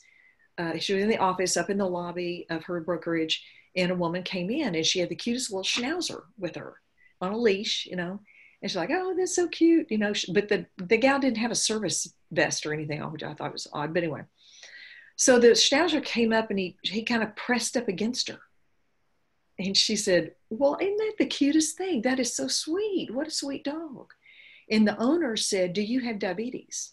And she said, well, yes, I do. She said, you're probably about to have a crash. That dog had been trained to sense that owner's blood sugar level and alert that owner when she was a severe type 2 diabetic, so that she could take action before. I mean, it was a life or death situation for her. She could have passed out and died had she not had that early alert to her condition before, so she could take some action, take some medicine or whatever she needed to do. So, and maybe you've seen on television stuff like that, dogs that are sensitive to people that have seizures. They may look perfectly normal. My husband and I watched Dogs with Jobs on Saturday morning. This is something that we just do. Dogs with Jobs. And there are dogs that are trained to sense a seizure coming on, and they stay with that person, and they know how to lift that person's head, so that they don't strangle or swallow their tongue, or they lift that, they crawl up underneath and become a cushion between that person's head and the floor. So when they're having their seizure, they don't hurt themselves. It's remarkable what dogs can be trained to do. So we can't just assume that they're pulling your leg. Okay. So don't be afraid to ask, because we do need to be sensitive to people's needs. There was a woman that had narcolepsy, and she was really confined at home because she never knew when she was going to fall asleep. I never really thought about it. She was an older woman, probably about my age. But anyway, she had a dog, it was a standard poodle that could sense her about to nod off, and he would guide her to somewhere to sit down. He would guide her somewhere to sit down. Or if she slumped over, he would stay right there with her until she woke up. It was remarkable. It changed her life because she wasn't afraid to get out of her house anymore, because she had someone looking after her. It gave her a sense of security. But looking at the woman, you would never have thought. So those are the kind of things that we have to be sensitive to as agents representing landlords and tenants. Anyway, long story, but anyway, just don't assume that they're sandbagging you. Okay. So this gives you some do's and don'ts, and we talked about that earlier. In some disability or some accommodations are not necessarily pet related. It may be that the person that has a disability, maybe they're in a wheelchair, they're asking for their trash to be picked up. Maybe, could you possibly arrange for my trash bins to be taken to the curb every Tuesday morning on trash day and then put away that night? Well, if it's a single family home, that might be an unreasonable accommodation, okay? Because it just might not be possible for you to do that. And that's okay that you can't do that. I mean, I have rent properties in Fort Worth. I'm not driving 40 minutes to go put out their trash on Tuesday morning, okay? So, you can say no, but you better have a good reason to say no, right? Okay, we've kind of beat that to death, but if you need more information, the Texas Workforce Commission Civil Rights Division, you can go online and Google that and get more information. But just do what you can to do things right, but you can still be subject to a complaint. But if you document everything, be very careful of making everything verbal. Having a conversation is good, because I think conversations build rapport, but follow up with an email. Hey, per our conversation earlier, this is what was discussed and this is what we agreed upon. Put that in writing. Make sure you just document, right? Okay. Adverse action. Liz, Yes, ma'am. just to add one thing to that, Yes. my background, a lot of people Yes. think that emotional support animals are dogs. They're not necessarily. They are not necessarily dogs. No. I have seen a number of different animals. Mm-hmm. One of the most surprising was potbelly pig. Yes. And that there's accommodations for other types of animals than just dogs. That's right. And aggressive breed dogs. That's right. Which is kind of weird. That's where in that first paragraph, it talks about squirrels and rabbits and, things like that. That's where, those people that are coming onto planes with all kinds of weird animals, those were supposedly emotional support animals, not service animals. but they're still protected. They're still protected. They're still considered a service dog. Okay. Thank you for that. Chrissy, her background is property management, multifamily. So she's got a lot of experience with this kind of stuff. Okay, adverse action notice and credit score disclosure. We talked about this earlier, and this is the form for that. So if you have the landlord, if you're working with the landlord and you have run the credit and background on an applicant, and you need to either reject that applicant or modify, change the terms in some way in order for that landlord to accept that tenant, this form has to be used. Now, if you have not run their application, you can just tell the agent, hey, we received 4 or 5 applications. We've chosen another application that on paper seemed to be more qualified. We'll let you know if that one doesn't work out. That's a conversation that you can have, okay? But if you run their background and credit, you need to use this form, okay? So application for lease concerning the property. Landlord has taken the following adverse action. Be very brief. Don't go into a lot of detail. Just say landlord has rejected the tenant's application, period. Period. You don't have to give a reason right there, not in that place. You don't have to give a reason at all, but there's an opportunity to give a reason later. Or landlord will consider tenant's application if tenant can pay 3 months rent in advance or whatever that modification is, okay? And then for the following reasons. You fail to meet the criteria for this property, adverse actions not based on your consumer report or credit score. If something came up on the background, doesn't even matter what the credit score looks like, but if something came up on the background that you are not comfortable with, okay, maybe they are a registered sex offender, maybe they just got out of prison, maybe they fill in the blank that would come up on a background check, you can check that box and you're good to go, okay? However, number 2 is based whole or in part on the consumer report if the landlord's decision. And then you have to provide the source of that consumer reporting agency. And you will be notified whether it's TransUnion, Equifax, or whatever. Most of them are TransUnion. And then you give the mailing address and the toll-free number, because this is another important aspect of this form. This informs the tenant that they have a right to a free credit report.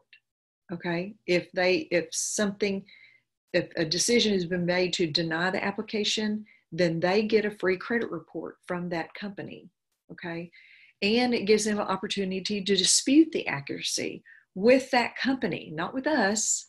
All we know is what was given us. Well, that's a mistake. Well, take it up with TransUnion, because you need to contact them to make any corrections, because I'm just reading what I'm reading, so you don't have any control over the information, but they can do that investigation and take that action. Now, you can give them some information. You can give them the credit score. You can, and give them the date that it was obtained, which would be the date of the report. If you got more than one credit score, like if this particular service that you're using uses 2 credit reporting agencies, or maybe 3, then rarely are they the same. If it's a 520, it'll maybe a 540 or something like that. So you can give them the range, the low and the high. Or if there's just one, then you just give them that one score. Key factors that adversely affected your credit score: late payments, too many charge-offs, recent bankruptcy, recent eviction. Keep it brief. Don't go into detail. Just tell them what you saw on the report. And if they have a credit problem with it, I haven't been late in 3 years. Well, and that you may be absolutely right. But all I have is what came on this report. And that's what we have. That's what the landlord has to base his decision on. So what I would recommend is you pull a report for yourself and see if there's any mistakes that need to be corrected. I mean, don't take responsibility for the information, because that's just information that was on that report, right? But you can give them and keep it real top of the waves, very brief, okay?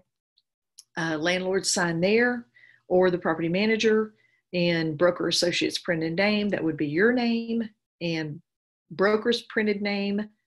Oh, well, you can, that is the Keller Williams DFW preferred, that's the broker, right? And our license number, and then, oh, here's the firm name. Broker's printed name. Yeah, I guess you could put my name there. That's, I'm kind of uncomfortable with that. You don't need to put my name. Okay, got that? Questions about that? Here is one form. This is the tenant selection criteria agreement between the listing agent and the property owner. This is just identifying the parties, owner and landlord, who the brokerage is. Here's you as the agent. We've executed a lease agreement with the broker for leasing this property. Here's the legal description, known as 123 Main Street, Coppell, Texas, whatever that is. And here's what it says. We're going to list the property, secure a tenant.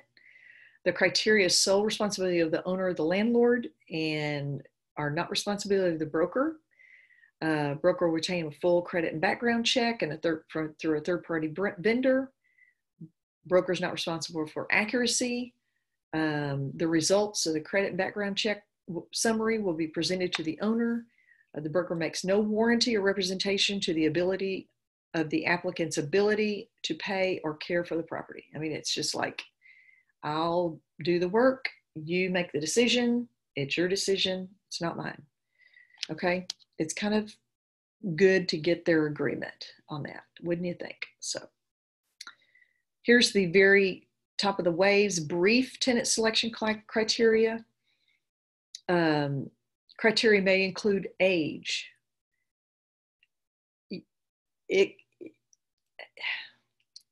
Age is not a protected class, okay? Your landlord, if their house is in Denton or over by TCU or TWU, they may not want 4 or 5 adult students in their home, and that's okay, okay? You can say no more than 2 adult, what would you say? Unmarried tenants. Occupants. Occupants. Thank you, Christy. Occupants, 2 or more, under 25. Okay, 2 or more, 2 occupants under 25 in the home. Okay, you don't want to turn it into a frat house. Okay, and that's okay, but you have to be careful with that. All right, be specific if you need to. Particularly if the house is located around university. Credit history, derogatory reporting. You can go into a little more, detail. Your landlord can go into a little more detail if they need to. Criminal history, you may want to leave that vague. It doesn't matter. Rental history or foreclosure, number of unmarried adult tenants. There you go. And unmarried adult tenants, you got to be careful with too, because they could be life partners. They could be, and you have to be careful with that. There's another one that goes into a little bit more detail. It says income 3 times the rent. It goes into a little bit more detail, no foreclosure or no evictions within the last 3 years, and that kind of stuff. And I'll make sure that one gets put up on the KW DFW online. This is also, if you represent the tenant, this is a conversation you need to have with your tenant. Number one, ask the listing agent for the tenant selection criteria. And 9 times out of 10, they're going to go, what? What are you talking about? Does your landlord have any standards? We're required to provide this. Did you know that? Property code requires us to provide a tenant selection criteria. Most people don't. But you can ask, okay, tell me your landlord's hotspots, tell me what they're looking for, because they've had that conversation. So you can have the conversation with the tenant, because we have to screen our tenants or you're going to waste a lot of time. Don't be afraid to ask hard questions because it's our job. If we can't help them, then we're going to waste a lot of time and they're going to be so disappointed. It would be better to upfront have that conversation and set the right expectation between that tenant and yourself rather than disappoint them later, right? Because I've known people that have worked with tenants that were, he just got out of prison, or he's a registered sex offender, or they have 3 huge dogs that are not service dogs. Certain things that just make a tenant really tough to approve, right? So have that conversation with these people. And sometimes if it's really tough and you can't find a landlord that will accept them, they probably need to go rent an apartment, because it's easier to get into an apartment with credit and background check issues than it is into a single family residence, because they have on-site leasing agents and their criteria may be a little bit looser than a single family home owner. So you need to ask those hard questions up front, make that determination, and make your recommendation earlier rather than later before you waste too much time. Does that make sense? And it doesn't have to be criminal stuff, okay? My husband's youngest daughter and her boyfriend have 2 huge huskies. And they had a hard time finding a house. They've been in an apartment for a long time. And then they decided they wanted a house, they wanted a backyard and all that kind of stuff. And they had a hard time. They looked high and low because a lot of people did not want those 2 big dogs in their house. And that's okay. But they finally found one, and it's because the entire house has hardwood floors, or it's laminate and tile. And it was, it's just kind of very sparse, no carpet, and then it was a little more tolerable. So they had to pay the deposits and all that kind of stuff, but it was hard to find, property to rent for them.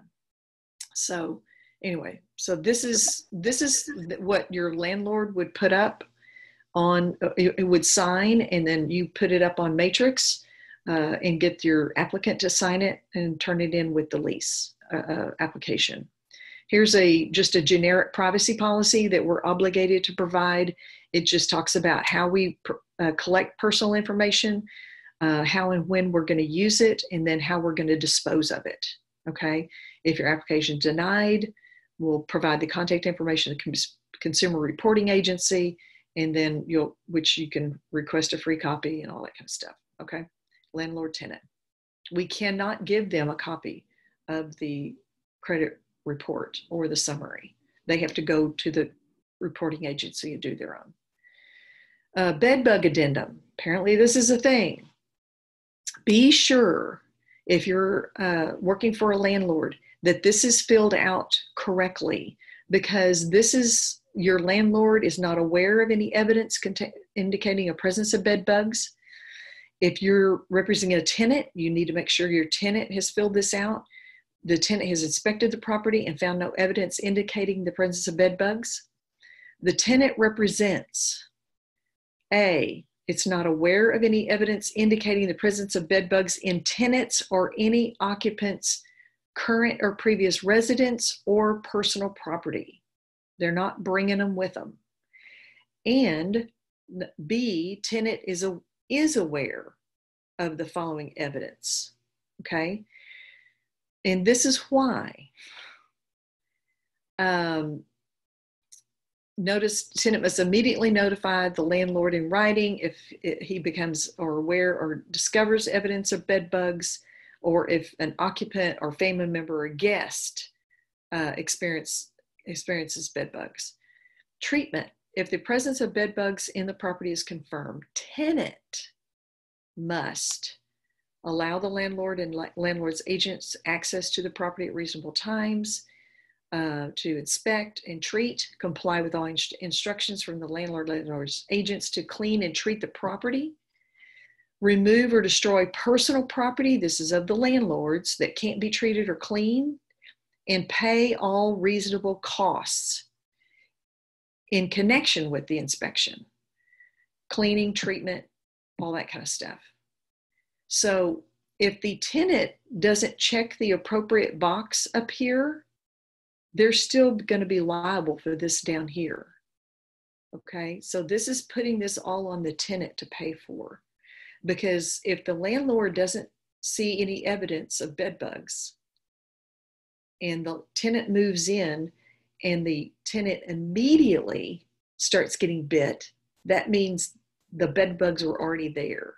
But if 3 months down the road or 6 months down the road, the bed bugs are starting to bite, that means the tenant or a guest or somebody has brought bed bugs into the property, and the tenant's going to be responsible for the treating and all that kind of stuff. Okay, so protect your clients. Got it? Okay, got a question. That's always a fun question. Is this a mandatory form included in all leases? Man, I really recommend it. I really, really do, because of the liability involved. Because if the landlord doesn't have this signed and the tenant says, hey, there's bed bugs in the property, then there's no agreement who's going to pay for it. And of course, the landlord thinks the tenant should, and the tenant thinks the landlord should. If you have this signed, then it says who's going to pay for it. Okay? So it's instead of creating that battle, go ahead and put this in place up front, and then you don't even have to have that conversation because it's in writing who's going to pay for it. Does that make sense? Yes. Okay. Yes. Do you put those addendum on every lease that you have? Yes. Really? I don't. Yep. Why wouldn't you? I don't know. Because if you have if you have what, 3 or 4? Yeah. So if you have a tenant move in and they've brought bed bugs into your property, who's going to pay for it? Yeah. Okay. They're going to think you should. You think they should. If you put this in place, it says right here, treatment. It says who's going to pay for it. Make sense? Yeah. Another. Is that? I told you every time I pick on something. I know, right? I know, right? Is that okay? Are we good? Did I answer your question, Mimi? Okay. Okay. And again, resources for information, EPA, all that kind of stuff, and everybody signs this thing. Okay. Here's the a sample of the invoice that I was talking about. I think the one we have has our logo up here or somewhere, maybe at the bottom. And here's the 2 is the Shadows of Cottonwood. That's an apartment complex. That's a lease referral payment. Here's the address of the property that with the apartment number that it's referenced. You put your name there, the tenant's name, when the lease started, what the fee they said they'd pay, and pull that over here. 50% of 1 month, 50% of 752 is 376. Okay. And then brokerage license number, I think that's already filled in for you. This is, I taught this for Metrotex, so I kind of made it generic. And then it has our tax ID number already there. That's already filled in for you. And so make all checks payable to, and I think it says Keller Williams DFW preferred. It has our address, all of that. All you have to do is give this to them. It says make the payment out to Keller Williams DFW preferred. Here's the address, attention MCA. You know, it's all of that is included, okay, on the invoice that's provided for you. This is the lease amendment that I was talking about that you may want to go ahead and give to the landlord up front while you're representing him. If he needs to change the rent amount, if he needs to change the security deposit, if occupants changed, somebody moved out, somebody moved in, if the parking rules changed, in a condo complex or whatever. If the addresses or payment changes, any kind of information change, or if there's anything else that you need to change about the, if you increase the number of pets, so you've collected a certain pet deposit or, whatever the case may be. So this is a real handy form to have. And here's the supplemental rental application for non-US citizens. And so you can read this and you can ask if you represent someone. I would definitely get, if it's a work situation, a work visa situation, I get a letter from the company and see if that will take care of it, or if they need more information. And this is like a 2-page thing. Okay. All right, Bob. In MLS, I'm seeing increasing number of listing agents require prospective tenants to complete applications online. Yes, that's correct. How does tenant agent retain representation if tenant does not complete form accurately, not including you, buyer rep agreement? Yes, you have the buyer rep agreement signed between you and your tenant. If they don't fill out the application correctly, that's not on you, because you don't have control over that. It's on them. If they don't fill it out completely, that listing agent or property manager is gonna be collecting, making sure it's complete. The accuracy of that information is the tenant's responsibility anyway. So the application has nothing to do with representation. The buyer rep agreement is the representation and the agreement between brokers. That you might want to go ahead and use that, absolutely, if it's less than a year. But if they're making application online and can't put your name on the application, or maybe they ask on the application online, but if you have an agreement between brokers, that will take care of that representation as well. Does that answer your question? Okay. Sorry if I missed this about the bed bug. So if an owner chooses not to use this form, will tenant automatically be responsible for any treatment or cleanup? That depends. There can be an argument pursue. I mean, there can be an argument on who's responsible. That's why putting things in writing is so important, because you address it up front, who's responsible for it. Again, if the landlords may not be aware of the bed bugs because the last tenants moved out, unless they really got in and spent some time in that property, maybe had the carpet cleaned and that kind of stuff. Carpet cleaning does not get rid of bed bugs, by the way. It takes something stronger than that. And the tenant moves in, if bed bugs immediately show up, then it's obviously they were there when the tenant moved in. But 3 months later, bed bugs show up, then it's arguably the tenant's responsibility, but nothing's in writing. So it, as real estate agents, it's always better to put it in writing. Does that make sense? So there's no hard and fast rule unless you use the form. Okay. What else? Should you address disparate impact regarding fair housing and criminal background checks? Define, what do you mean by disparate impact? Can you elaborate on that for everybody's benefit? Okay. Yeah, disparate impact is a big thing going on in multifamily. Yes. For a number of the last couple years regarding blanketed criminal background policies, i.e. Yes. a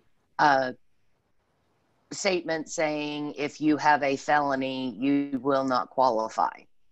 And that can disparately impact one or adversely affect one type or group of people that are protected under federal fair housing. And I know you said earlier in the class that we should be very careful about fair housing with our landlords, and if they are broaching that fair housing in criteria, I think disparate impact could be one of those situations that our agents may not be as readily knowable about or knowledgeable about. Yep.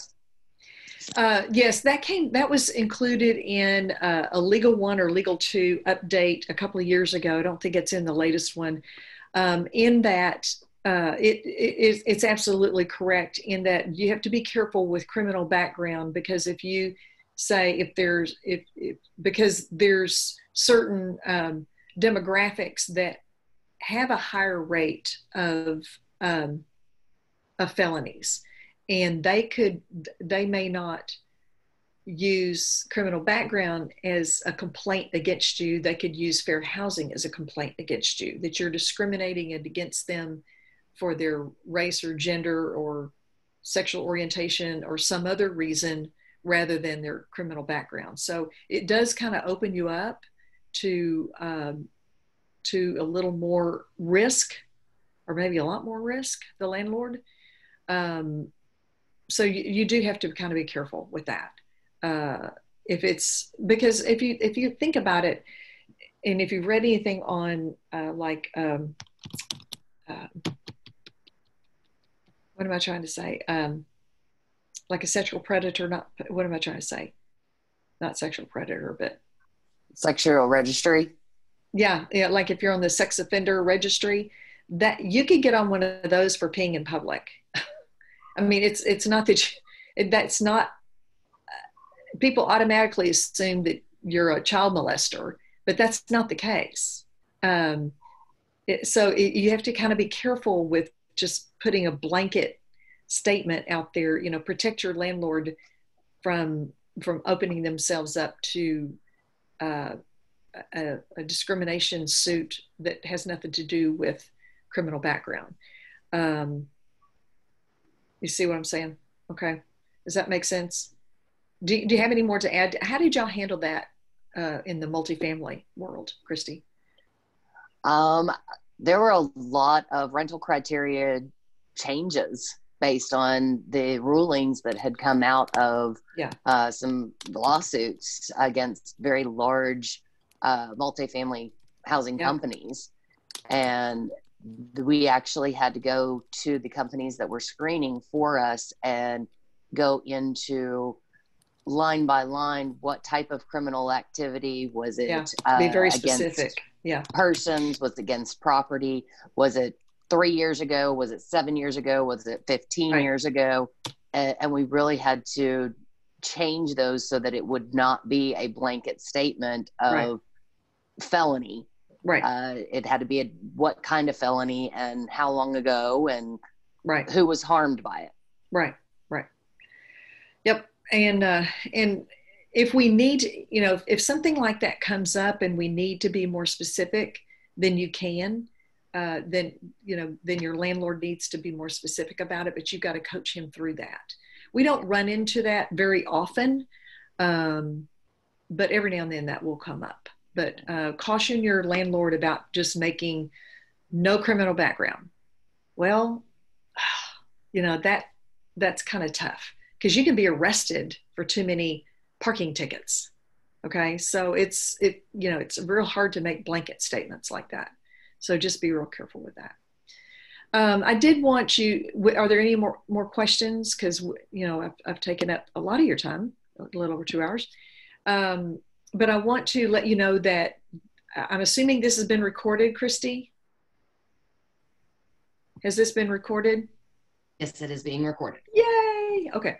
So it's been recorded and it's going to be on our YouTube channel. And I'm assuming that you'll let us know how to get to that YouTube channel at some point. I know you're still working on it, but that's going to be oh my gosh, that's going to be such a great resource, because Christy has recorded a bunch of these Zoom classes that is going to be just a treasure trove of training that we can make available to agents. I'm just so delighted that this is one thing that came out of this pandemic, is all this great training recordings. But anyway, so thank you for being here. Don't hesitate to call me, text me, email me if you have any kind of issues that come up. sooner rather than later. Don't let things blow up and then come to me. Let's try to keep the embers low. Don't let anything flash up on you. Okay. All right. Thank you so much for being here. I appreciate you guys. Lots and lots. Okay. See ya. Thank you. Yeah.